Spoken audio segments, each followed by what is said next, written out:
La seguridad social en nuestro país atraviesa una crisis que la anunciamos ya desde hace muchísimo tiempo y que se refleja en el diario vivir de los afiliados y afiliadas de este país que acudimos especialmente para acceder a los servicios del Instituto Ecuatoriano de Seguridad Social en el ámbito de la salud y que no encontramos respuestas. Nosotros denunciamos un conjunto de irregularidades cuando planteé el juicio político al ex superintendente de bancos que tenía la obligación constitucional de controlar las acciones y el accionar del Instituto Ecuatoriano de Seguridad Social. Juicio político que se quedó en el limbo. Juicio político que no pasó de la Comisión de Fiscalización. Dentro de las acusaciones se demostraba el manejo que tuvo el Instituto Ecuatoriano de Seguridad Social. Por ejemplo, cómo se utilizaron los recursos del Fondo de Pensiones y del Fondo de Riesgos del Trabajo para cubrir el déficit de salud. Y déficit que se dio principalmente porque quienes administraban el Instituto Ecuatoriano de Seguridad Social consideraron que lo principal era construir edificios, pero nunca se dieron cuenta o no se quisieron dar cuenta de que edificios sin especialistas médicos, sin medicinas, sin equipamiento, no sirven para mejorar las condiciones de salud de los afiliados y afiliadas. Pero claro, existía sí el interés de construir.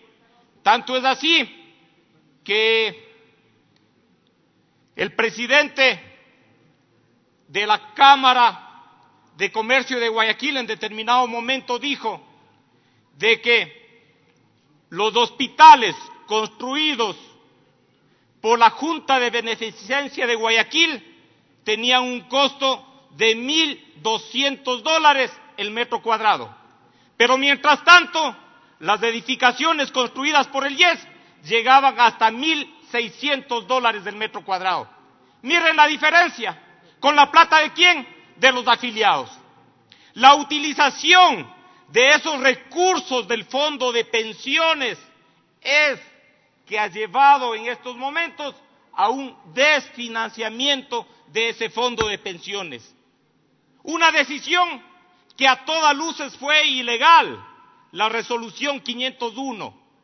Y obviamente en este país no hubo quien controle esas ilegalidades. La institución que debía hacerlo no lo hizo. El funcionario que debía hacerlo no lo hizo. El ex superintendente de bancos, Cristian Cruz. Pero bueno, refiriéndome al artículo 528, la resolución o la sentencia de la Corte Constitucional del 22 de marzo del 2016 tiene un fin fundamental o un fundamento principal. Tiene que ver con los derechos de participación y los derechos de igualdad. Sí, ¿quiénes debemos de tener preponderancia en las decisiones del Instituto Ecuatoriano de Seguridad Social? Los dueños, los afiliados, los jubilados de este país. Pero las decisiones, ¿quién ha tomado? Ha tomado el gobierno de turno a través de su representante, que es el presidente del Consejo Directivo. ¿Cómo garantizamos la participación de los afiliados, de los dueños del Instituto Ecuatoriano de Seguridad Social? Yo planteo dos mecanismos principales. El uno, que tiene que ver precisamente con el Consejo Directivo del IES. Un Consejo Directivo que no puede tener una conformación igual entre ejecutivo, empresarios y afiliados. No, Los afiliados debemos de tener una mayor representación. Una representación, los afiliados al Seguro General, y otra representación, los afiliados al Seguro Campesino. Pero también son parte importante en las decisiones del Seguro Social los jubilados. Entonces también deben de tener una representación. Entonces estamos hablando de 5 representantes. 5 representantes. Pero yo creo que la participación a la que hace referencia la Corte Constitucional y que adecuadamente se refiere a los artículos 61 y 95 de la Constitución, tiene que ver con que en realidad existe una participación efectiva. Y esa participación efectiva se debe de dar primero en lo que tiene que ver a la elección de los vocales de ese Consejo Directivo. La elección tiene que ser por parte de los afiliados y jubilados mediante elección universal, organizada por el Consejo Nacional Electoral.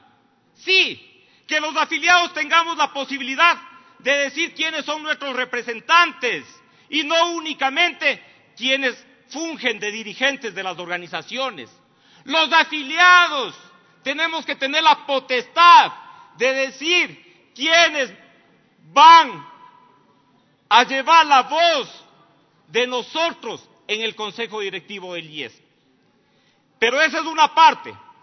Otra parte fundamental de participación y que yo creo que es necesario, es fundamental instaurar como mecanismo de determinación de las políticas del IES, pero también de control, porque caso contrario no hay quien controle, como yo lo demostré en ese juicio político, es el Congreso Nacional de Afiliados. Esa es una instancia válida de una verdadera participación, en donde los afiliados lleguemos a un Congreso Nacional y definamos las políticas que se deben de llevar por parte del Consejo Directivo del IES, y que también evaluemos y controlemos el cumplimiento de esas políticas. Sí, ahí tenemos nosotros como afiliados y los jubilados la posibilidad de decidir al respecto del presente, pero principalmente del futuro de una institución, pues. Porque cuando hablamos del Seguro Social, hablamos del presente en el tema de las prestaciones, ¿verdad? Del servicio médico, de los préstamos hipotecarios, de los préstamos quirografarios, pero principalmente hablamos del futuro, del futuro.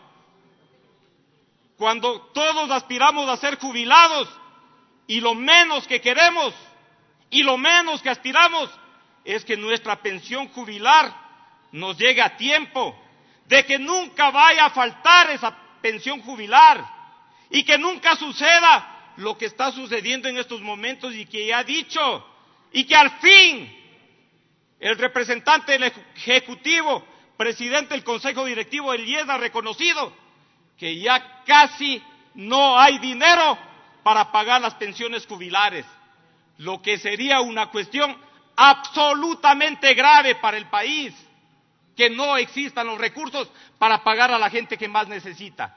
Entonces, ¿quiénes podremos determinar las políticas que garanticen nuestro futuro? El futuro de los afiliados, el futuro de quienes con nuestro sudor, con nuestro trabajo, aportamos a ese instituto. Nosotros. Esa instancia de asesoramiento, de control, es fundamental.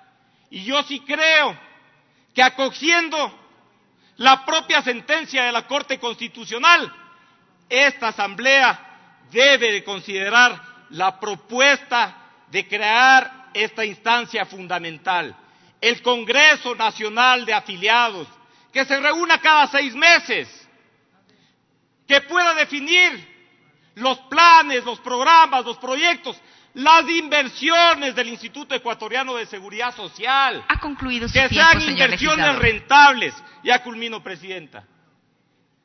Que no signifique que viene el gobierno de turno y necesita los recursos, coge de la caja chica, que es del Instituto Ecuatoriano de Seguridad Social. Entonces, colegas legisladores, yo creo que cuando estamos tratando este artículo 28 en medio de la crisis, de la quiebra del IES, tenemos que darle una respuesta válida a esa institución que es nuestra, a esa institución que es de los trabajadores ecuatorianos. Y una respuesta válida es realmente recoger lo que dice la Corte Constitucional al respecto del derecho de participación y del derecho de igualdad de los ecuatorianos y ecuatorianas. Gracias, Presidenta. Gracias.